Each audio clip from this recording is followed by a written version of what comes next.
নমস্কার, গ্রামার চ্যানেলে আপনাদের স্বাগত। আজ আমরা শিখব সেন্টেন্স।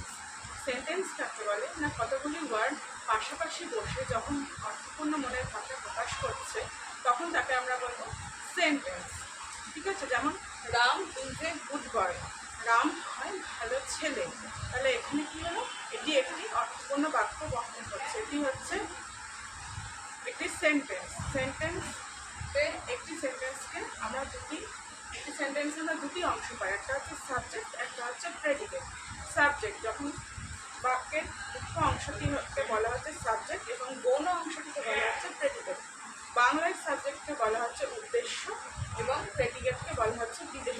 উদ্দেশ্য কখন বলবো, সাবজেক্ট কখন হবে, যখন বাক্যকে আমরা কে দিয়ে বা কি দিয়ে প্রশ্ন করবো তখন যে উত্তরটা বেরোবে তখন সেটা হয়ে যাবে সাবজেক্ট, এবং বাকিটুকু বাক্যের অংশকে বলা হচ্ছে প্রেডিকেট বা বিধেয়।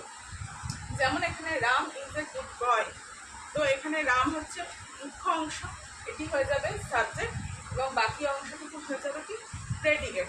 তাহলে বোঝা গেল সাবজেক্ট এবং প্রেডিকেট, তোমাদের অংশটা ক্লিয়ার হলো।